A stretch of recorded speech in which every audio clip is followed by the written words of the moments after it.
A paz do Senhor, falando EBD de volta, desta feita com as lições bíblicas CPAD, Sala dos Juvenis.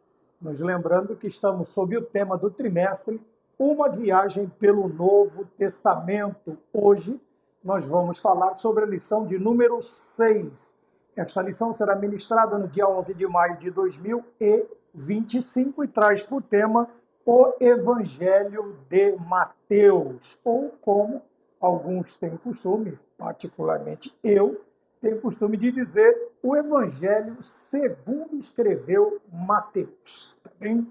A lição está baseada no Evangelho de Mateus, no capítulo de número 4, versículo de número 23, que está escrito: E percorria Jesus por toda a Galileia, ensinando nas suas sinagogas e pregando o Evangelho do reino e curando todas as enfermidades e moléstias entre o povo. Mateus capítulo 4, versículo de número 23. Vamos para os objetivos da lição. Os objetivos da lição são identificar pontos específicos, particulares do Evangelho de Mateus, conhecer os temas ensinados por Jesus no livro de Mateus. Vamos ler conforme está na lição. Saber a importância dos ensinos dos reis para nós. Então, já de antemão, nós vemos algumas particularidades do Evangelho de Mateus, ou segundo escreveu Mateus, que nos chamam a atenção, que devem estar destacados em nossa mente para quê?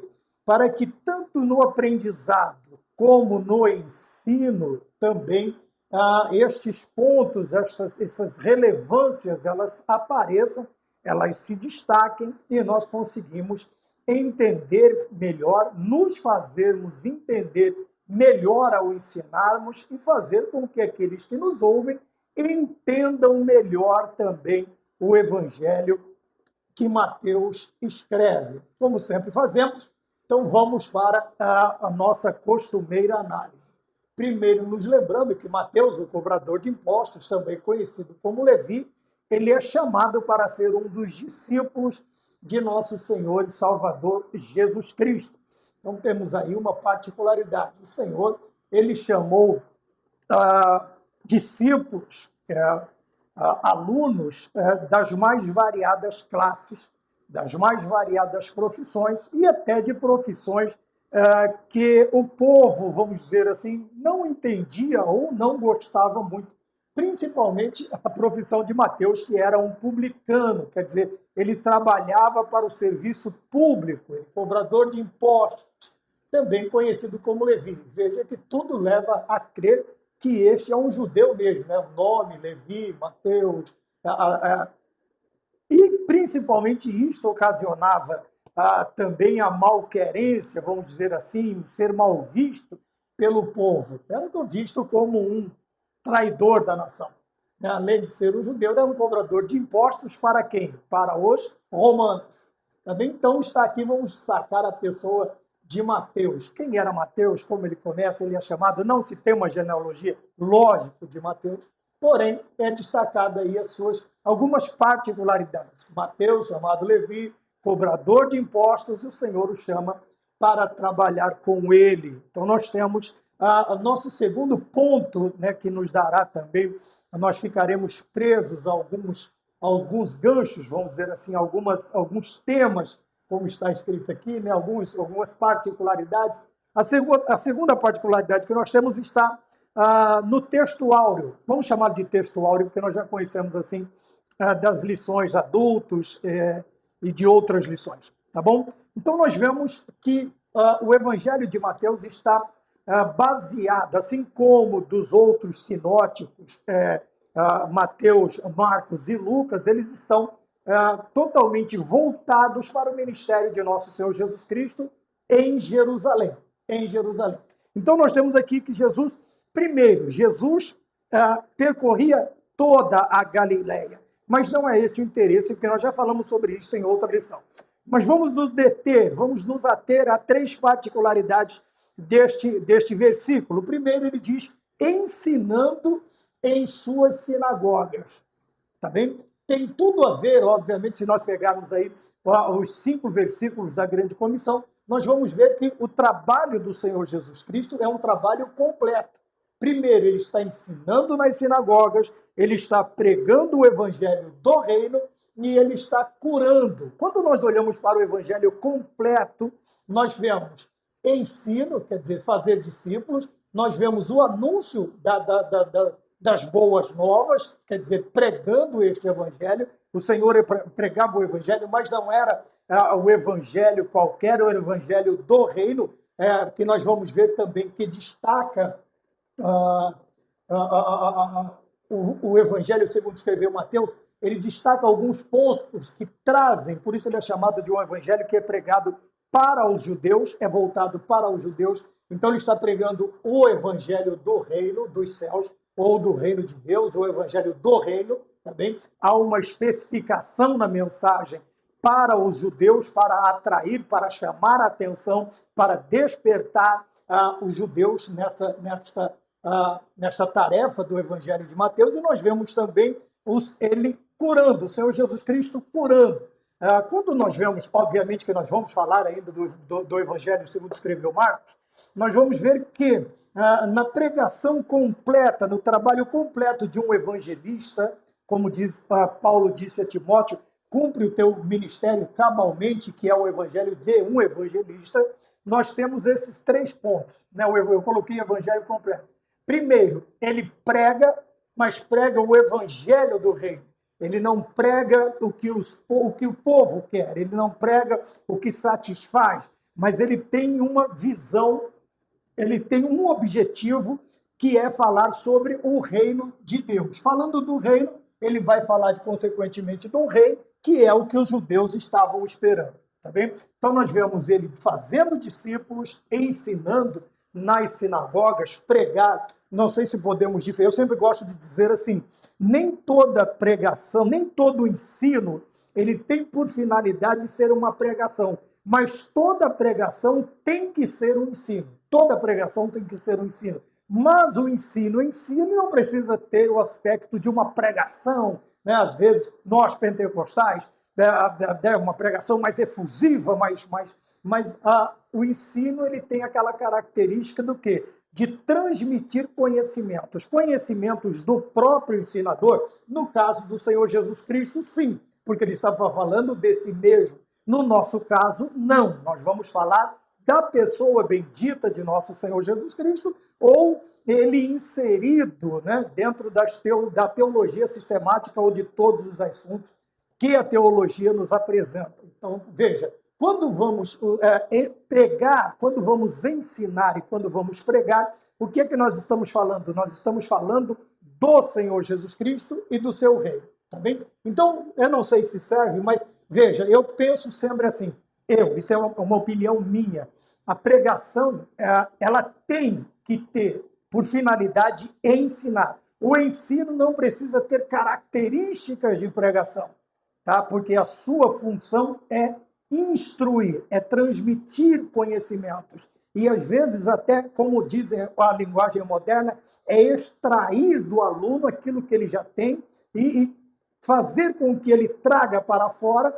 e pratique aquilo que ele já tem, quer dizer, que ele já aprendeu, que está dentro dele. É aí que está o sucesso do ensino, é quando eu consigo fazer com que o aluno pense por si mesmo, tire suas conclusões e transmita aquilo que ele aprendeu da sua forma, tá? Da sua forma, com as suas características. Ele não precisa vestir a roupa que eu visto, deixar a barba crescer, ele não precisa raspar a cabeça, ele não precisa falar com os sotaques que nós temos. Não, ele vai no seu Deus usar as suas características, como nós vemos nas religiões neopentecostais, né? O pregador fala do mesmo jeito do líder, gesticula com as mãos do mesmo jeito, tem os mesmos trejeitos, os mesmos quartetes. Isso não é fazer discípulo, tá bom? Fazer discípulo é quando eu consigo transmitir o que Cristo pensa, o que as Sagradas Escrituras ensinam, e ele, por si só, ele vai conseguir fazer a mesma coisa. Nós vamos ver Paulo trabalhando desta maneira com Timóteo, com Tito e todos os demais que fizeram discípulos, eles trabalharam desta forma. Mas vamos voltar. Então nós temos ensino, pregação, e nós temos o quê? Os sinais e maravilhas que acompanharão aqueles que creem, como está no Evangelho de Marcos, vamos dizer assim, mais claro, mais explícito esta parte da pregação, do trabalho evangelístico em si. Então nós temos ensinar, pregar e Jesus Cristo curando os homens de suas enfermidades. Aí nós já temos a parte dos sinais e maravilhas que acompanham aqueles que creem. Os que creem, os sinais o acompanham.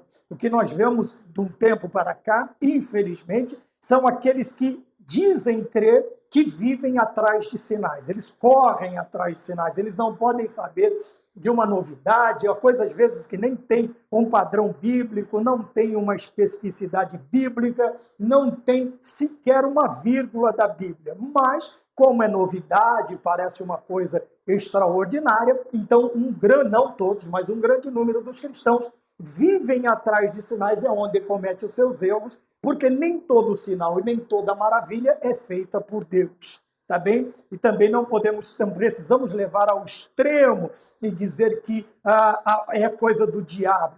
Tá? Vamos deixar os extremos para as conclusões. Mas uma boa parte de homens que, ao invés de deixar Deus usá-los, eles usam Deus. Isto é corriqueiro, é normal nós acompanharmos isto pelas redes sociais em praticamente em tempo real. Está acontecendo e nós estamos acompanhando.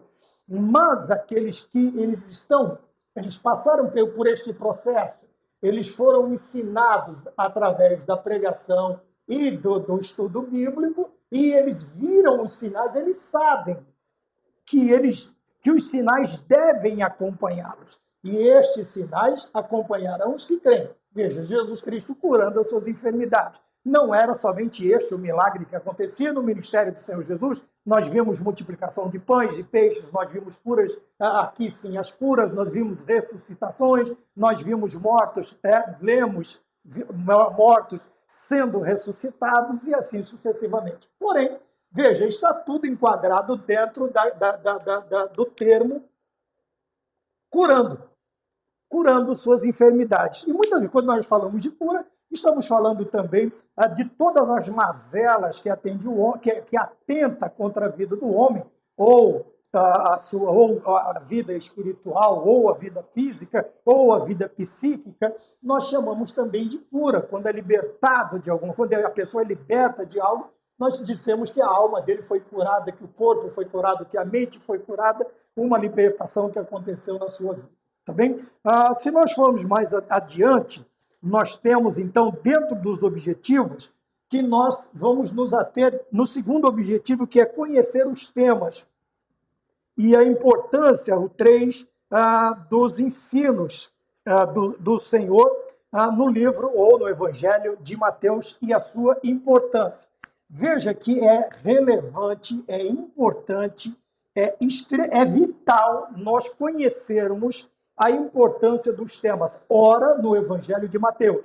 Depois nós veremos Marcos, Lucas, João e assim sucessivamente. Tá bom? Então, o que são os temas? É aquilo que é tratado. Tudo aquilo que é tratado, seja por parábolas, seja por palavras, seja por profecia, seja por revelação. O Senhor o Senhor falou sobre vários temas e todos eles ele trazia a ilustração, como nós já dissemos em aulas passadas, ele trazia uma ilustração terrena, quer dizer, aquilo que fazia parte do cotidiano do povo, e ele transmitia através dali um ensinamento espiritual, ou um ensinamento dos céus, um ensinamento celeste. Por que esta questão? Por que esta particularidade no ensinamento? Para que se tornasse mais simples o entendimento por parte do quê? De seres humanos. Nós estamos falando de um Deus encarnado, transmitindo mensagens de salvação espirituais a seres humanos carnais, mortais, limitados, falíveis, pecadores. Então, óbvio que em todos os sentidos Deus, ele faria de tudo para simplificar ao máximo para que o entendimento e a compreensão, para que todos sejam salvos, este é o prazer de Deus, não querendo que ninguém se perca, mas que todos alcancem a salvação. E através disso, a salvação vem através do quê? De ouvir a palavra de Deus. Tá? A salvação ela não é operada na vida de outros ou na vida dos seres humanos de outra maneira, somente pela pregação da palavra. Lógico que os sinais, é lógico que as formas que nós cremos dentro do pentecostalismo, veja, vamos falar de profecia. Para quem são as profecias? São para os incrédulos. Para quem são os ais? Nós vamos ver aqui, para aqueles que estão apostatando. Então nós vamos ver que o modo principal, o modus operandi de Deus na salvação é a pregação da palavra. É a pregação. Não tem como. Obviamente, você pode chamar a atenção de várias maneiras. Porém, o que acontece? Veja, uma igreja, um ministério que é levantado por causa dos sinais e das maravilhas. Obviamente que precisa existir, ter um ser humano à frente dele. Mas com o Senhor recolhendo este irmão, esta irmã que tem os dons, o que acontece com este ministério? Vai vir outro que vai substituí-lo, mas não tem os mesmos dons. A diferença, como nós vemos quando Moisés diz assim: o Senhor levantará no meio de vós um profeta igual a mim.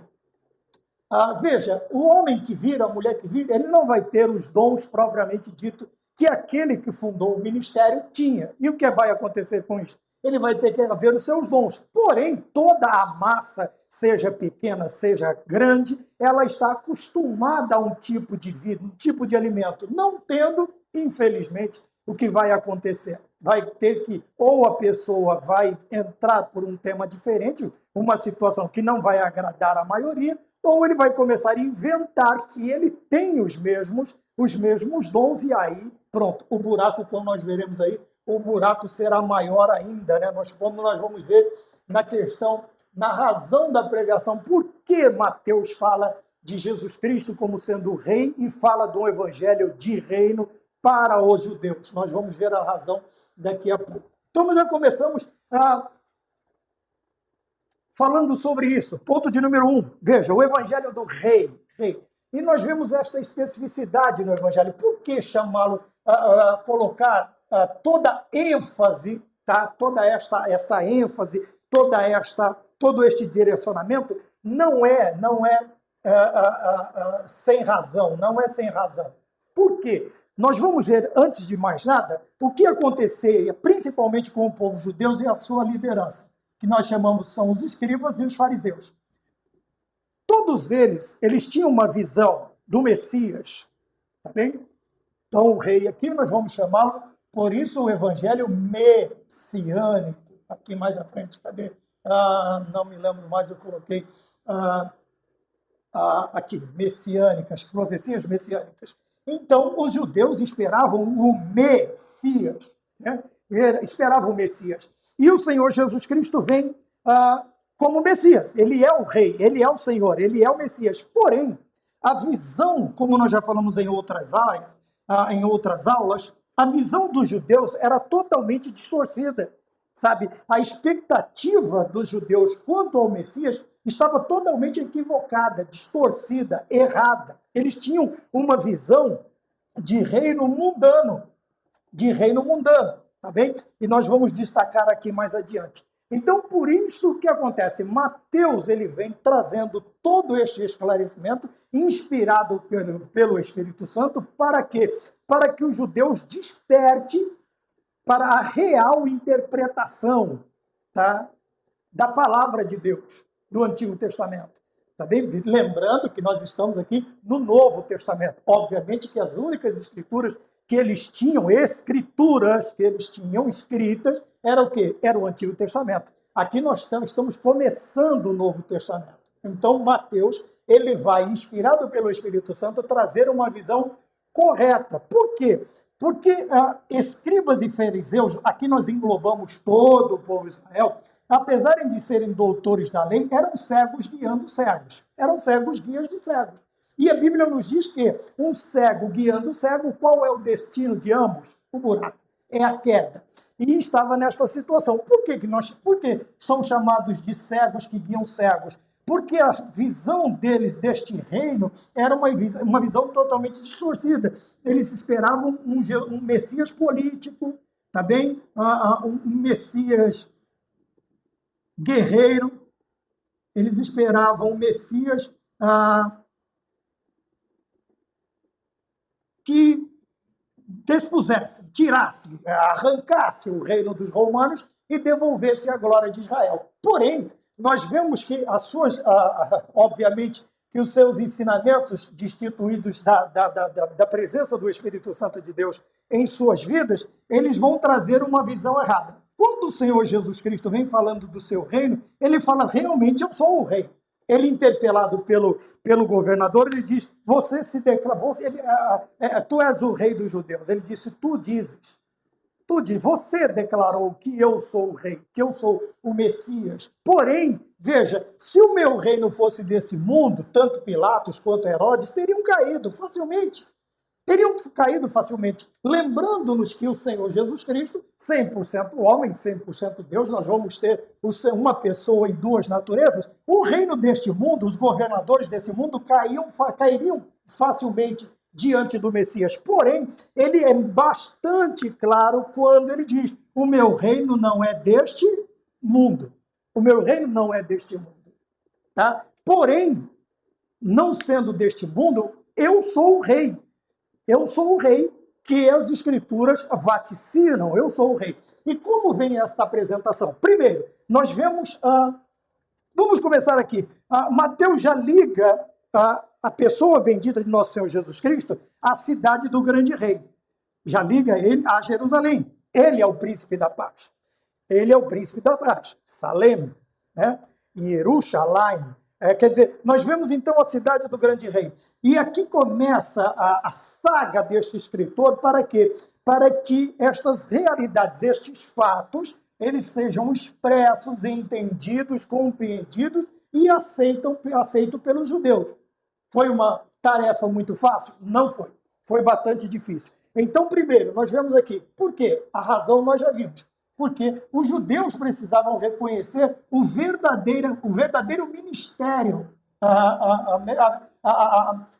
Jesus Cristo como rei, mas de um rei não deste mundo. Eles continuariam sofrendo na mão dos romanos, eles continuariam depois sendo espalhados pelo mundo, ficariam aí quase 2 milênios espalhados, e depois eles voltariam em 1948, todo o sofrimento, todas as perseguições, todos os assassinatos em massas que aconteceram contra os judeus, não somente na Segunda Guerra, a Rússia fez isso também em 1901, alguma coisa parecida com isso. Grandes massacres sempre aconteceram e a perseguição é sempre voltada. Nós vamos voltar que todos os problemas que algumas nações enfrentam, eles vão chegar, não sei qual a lógica que eles seguem, que eles vão chegar sempre e pôr a culpa em quem?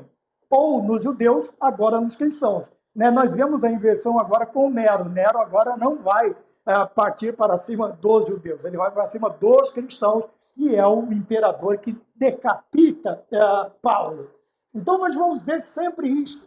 Mas outra visão, outros problemas, também não é deste mundo. Por ser um mundo totalmente espiritual, suas consequências também serão entendidas desta forma.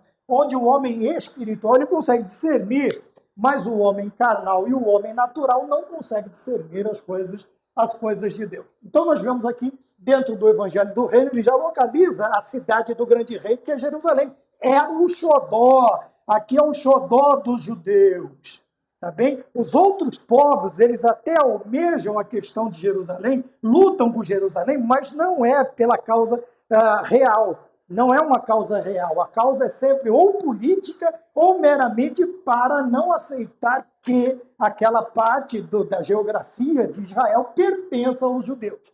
Mas, no coração do judeu, Jerusalém é o xodó deles. Tá bem? Tanto é que nós temos a capital Tel Aviv, hoje a capital política, mas Jerusalém continua sendo a cidade espiritual, mesmo não estando outro grande amor dos judeus, que é o templo, que foi o templo erigido lá primeiro por Salomão, e a sua terceira reforma ela vai acontecer com Herodes. E a sua derribada acontece no ano 70, quando o general Tito e o exército romano coloca tudo abaixo novamente.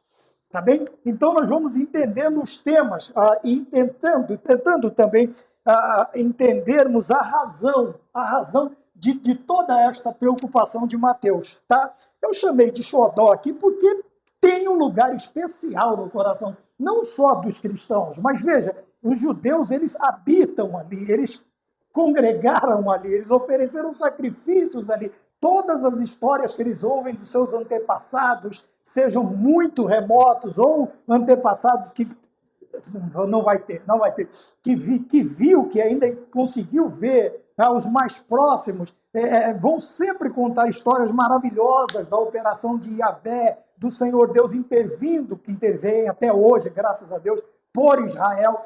Você vai ver toda esta particularidade, são parecidos conosco.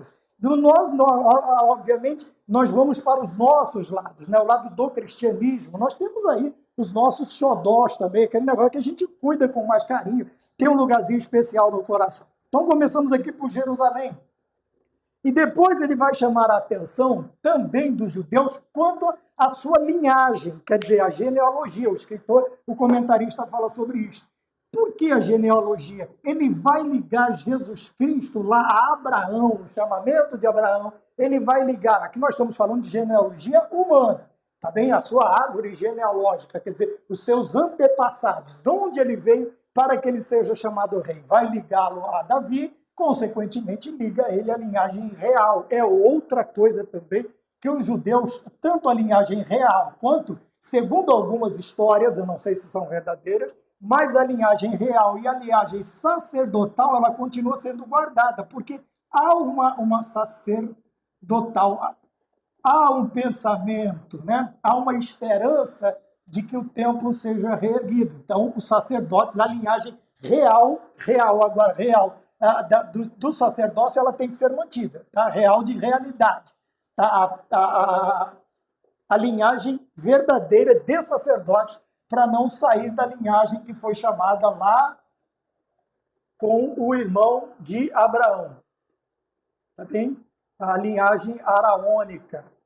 Tá? Nós vamos ver, então, algumas coisas. Então, quando ele traz a linhagem, a genealogia do Senhor, vamos agora chamá-lo de Jesus Cristo, o que ele está tentando fazer? Ele está ligando a pessoa de Jesus Cristo à linhagem real. A linhagem real. Por isso, o evangelho do rei, porque os judeus têm esta característica também.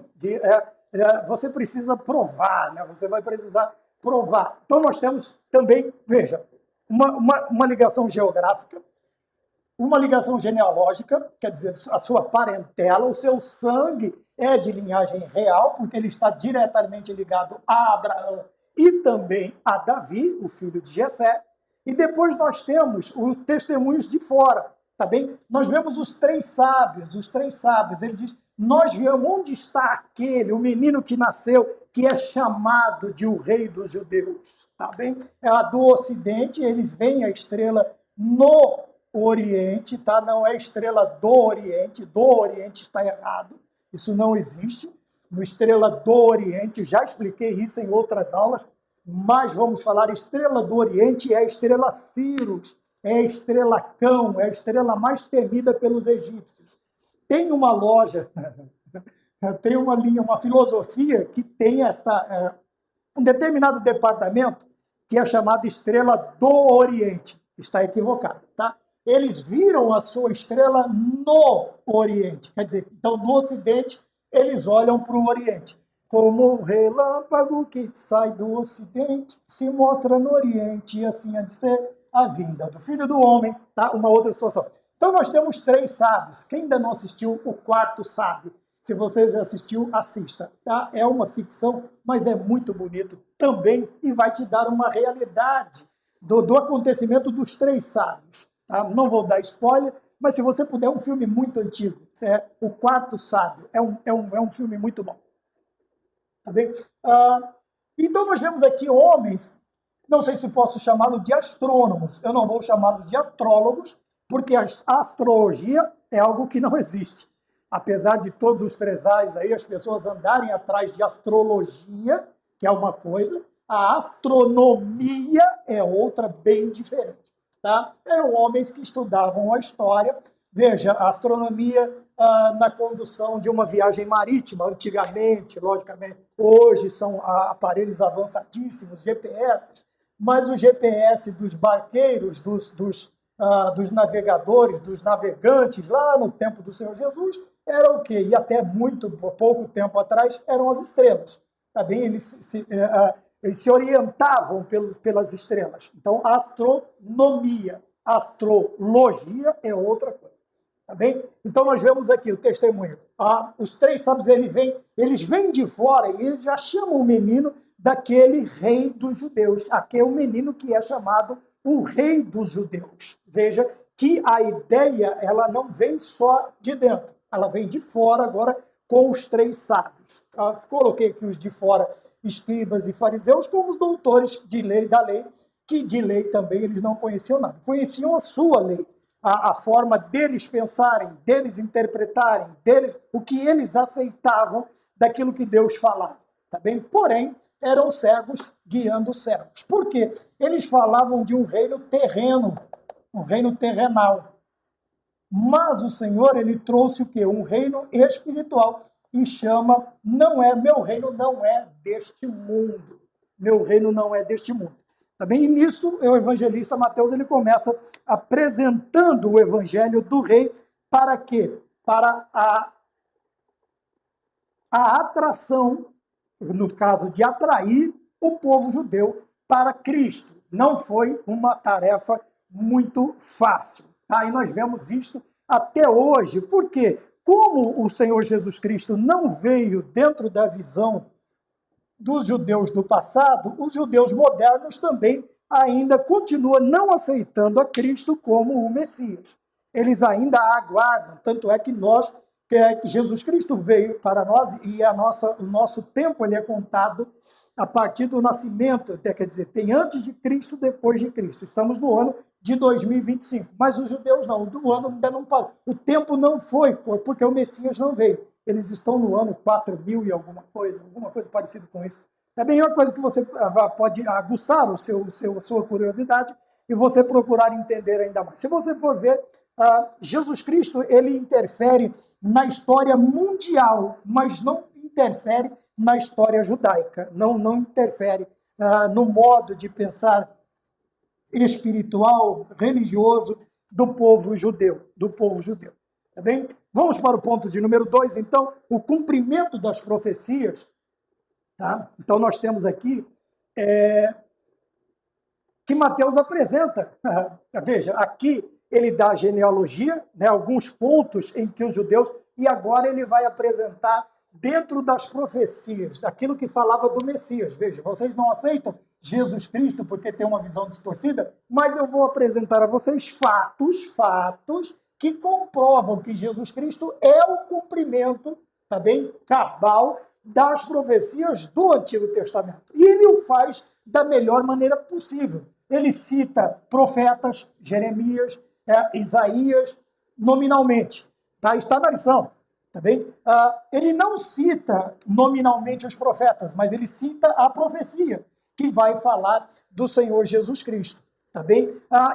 Ele cita profetas, ele não cita profetas, mas ele destaca a fonte com que estes homens falaram, estes acontecimentos vieram à tona e foram cumpridos na pessoa bendita de nosso Senhor Jesus Cristo.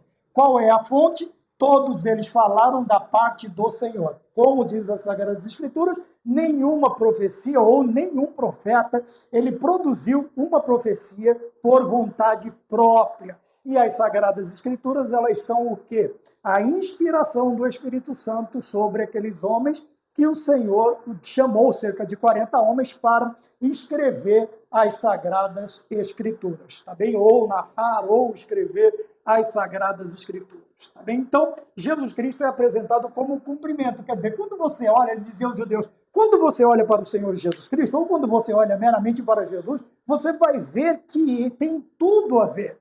Quando você vai ver que tem tudo a ver a questão das profecias e a pessoa bendita de nosso Senhor Jesus Cristo. Ora, não tem como desligar. Por quê? Porque os fatos, eles comprovam que, apesar das diferenças, da visão distorcida, daquilo que os judeus esperavam, Cristo ele vem para o que Deus, satisfazer a vontade de Deus. O que ele está dizendo para eles? Veja, o que vocês estavam esperando não tem nada a ver com a vontade de Deus. Quem é Jesus Cristo? É a vontade de Deus encarnada. Ele é a palavra de Deus encarnada. Ele é o Deus que se fez carne e habitou entre nós. Então ele passa a apresentar Jesus Cristo como cumprimento, quer dizer, tudo aquilo que foi dito no passado aconteceu na pessoa bendita de nosso Senhor e Salvador Jesus Cristo. Tá bem? Citando profetas, não citando profetas, mas principalmente citando a fonte das profecias, o que estes homens, por que estes homens falaram, qual foi a razão destes homens falarem? Qual foi? Foi a inspiração do Espírito Santo, foi a inspiração. Vamos colocar aqui também, por que eles falaram? Eles falaram da parte do Senhor, eles falaram da parte do Senhor. Quer dizer, quando eles falam da parte do Senhor, eles falaram da vontade do Senhor, a direção do Senhor, pela vontade do Senhor. Eles não criaram nenhuma narração fictícia, mas todas elas são factuais. Fictícia, factuais, são fatos. Apesar das pessoas tentarem ficar discutindo, eu acho que perde tempo. A pessoa que fica, como disse Paulo, né, entram nesses debates prolongados e que não tem nenhuma razão de ser. Eles ficam perdendo tempo. Por quê? A palavra de Deus, ela vai fazer sentido para os chamados de Deus, tá bem? E nós vamos entrar aqui. Quando ela vai passar a ser a verdade na vida de alguém? Que é o ponto de número 3, tá bom? Que é o ponto de número 3. Sermões, ensinos, tá? Aqui entra a questão dos temas. Os sermões e ensinos, nós vamos inserir na questão dos temas e sua importância. Veja, nós temos que entender que o evangelho ele vai ser pregado a toda a criatura. Toda a criatura vai aceitar?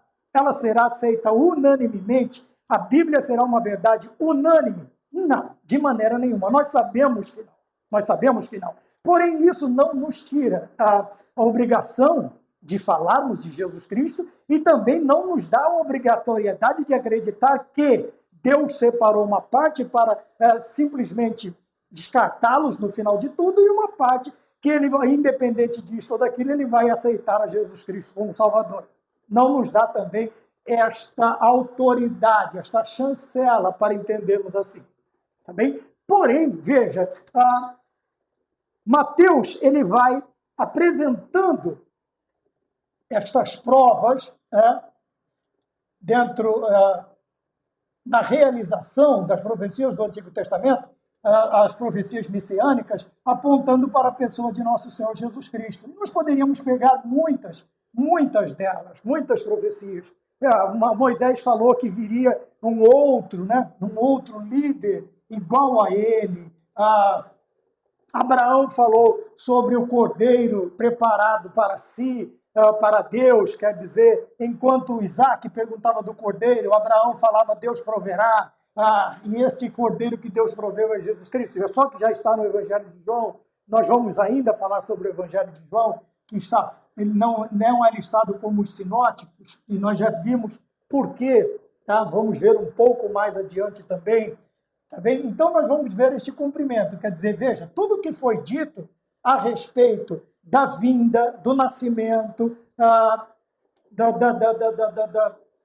da sua concepção miraculosa, tudo o que foi dito pelos profetas se cumpriu na pessoa bendita de nosso Senhor Jesus Cristo. Sua fuga para o Egito, morte, ressurreição, volta aos céus e a sua promessa de voltar em breve buscar a sua igreja.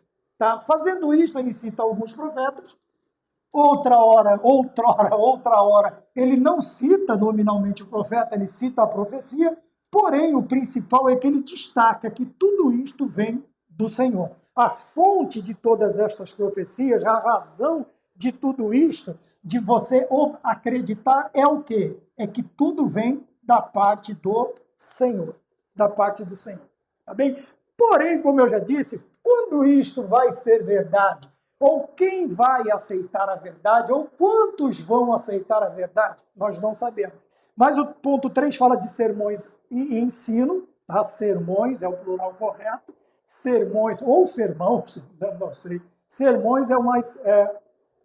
não soa tão bonitinho quanto sermãos, mas eu acredito que as duas formas de utilizar esse plural, eu acredito, não sei se é verdade, está correta. Mas vamos ficar com os sermões.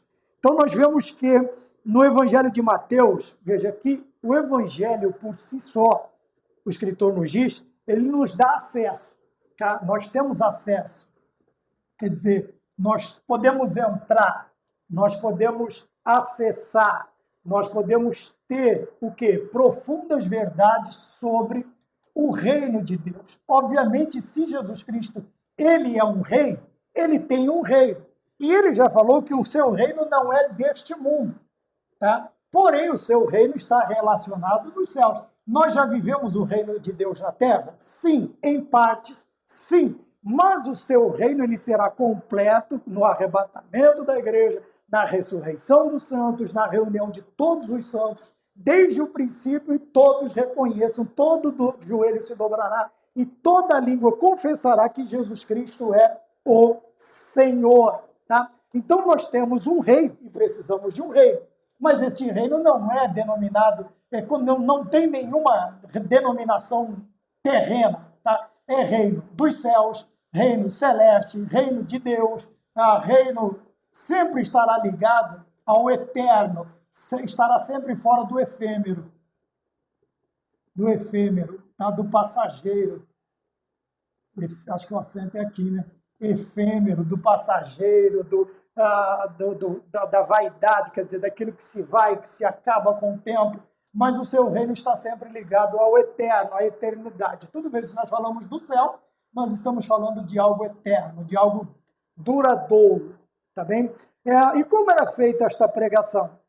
Veja, quando nós olhamos aqui na lição, como eu sempre digo, agora nós vamos falar dos temas. O Senhor Deus, para Mateus, para falar desta verdade e nos dar acesso, um grande acesso a esse acervo de verdades sobre o reino de Deus, o que ele usa? Ele vai usar alguns temas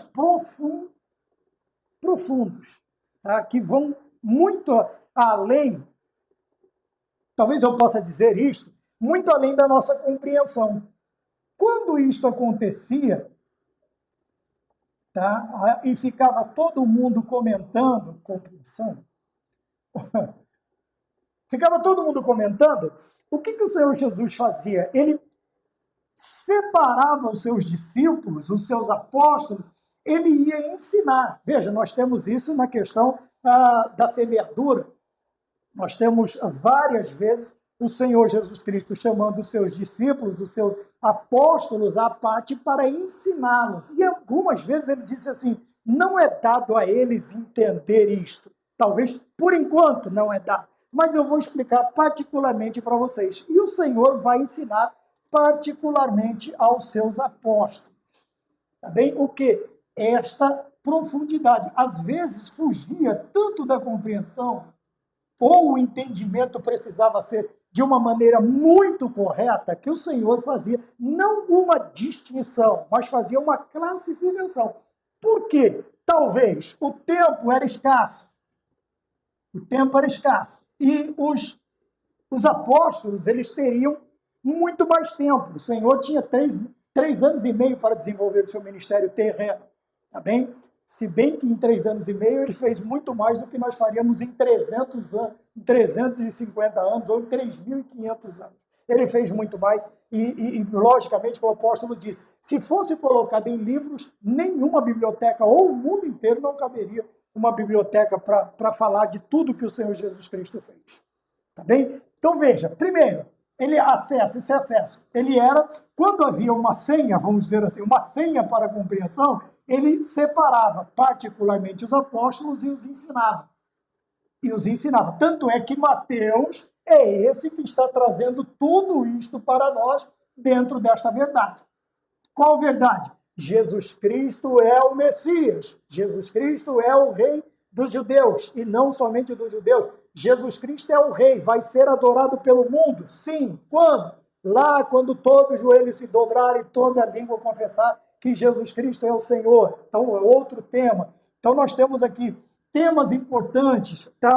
Tem uma lista muito grande que nós temos aqui. Nós temos as Beatitudes no capítulo 5, o cristão como sol da terra, a luz do mundo, a lei e os profetas se cumprindo em Cristo, isso tudo no capítulo 5, 6, orientações de dar esmolas, orar, jejuar, olho puro, o tesouro no céu, os dois senhores, a ansiosa solicitude pela nossa vida, são assuntos bastante interessantes, tá bem?